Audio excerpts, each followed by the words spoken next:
कल हमने जीडीपी को समझा, लेकिन आज हम पढ़ेंगे कि जीडीपी को कैलकुलेट कैसे किया जाता है। हम जीडीपी को तीन तरीके से कैलकुलेट कर सकते हैं।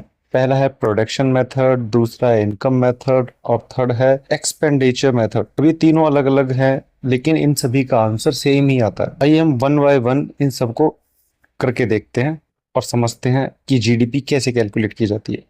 मान लो हम प्रोडक्शन मेथड से जीडीपी निकालें तो कैसे निकालेंगे। हम एग्जाम्पल से समझते हैं। किसान ने गेहूं उगाया 100 रुपीज, गेहूं से मील ने गेहूं से आटा बनाया 180, बेकरी ने आटे से ब्रेड बनाई 250।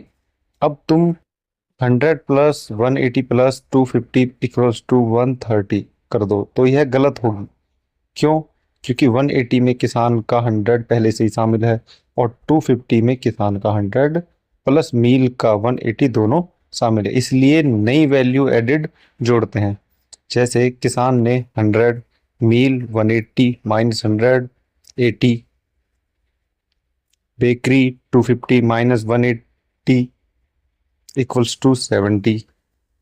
तो जीडीपी क्या आएगी? 100 + 80 + 70 = 250। आई होप आप ये समझ गए होंगे। नेक्स्ट है इनकम मेथड। इनकम मेथड भी सिंपल है। अब वही 250 किसी न किसी की इनकम बन गई होगी। जैसे किसी के लिए सैलरी, किसी के लिए रेंट, किसी के लिए इंटरेस्ट, ऑनर के लिए प्रॉफिट, गवर्नमेंट के लिए नेट टैक्स, किसी मशीन के लिए डिप्रिसिएशन।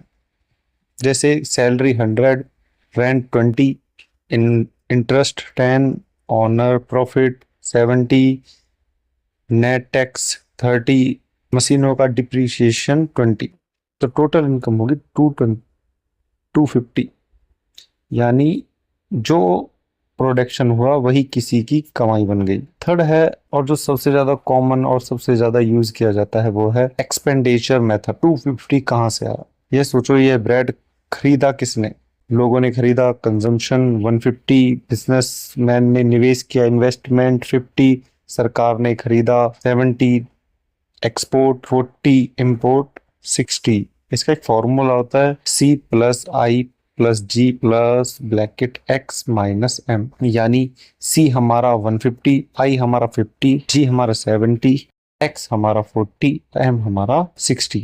तो इक्वल्स टू इसका आंसर आएगा 250। सबसे बड़ी लॉजिक की बात यह है कि एक ही 250 को तीन अलग अलग तरीकों से हम देखें तो आंसर सेम ही आएगा। प्रोडक्शन मेथड से देश ने क्या बनाया, इनकम मेथड से बनाने से किसने कितना कमाया, एक्सपेंडिचर मेथड से बनी हुई चीजों पर कितना खर्च हुआ।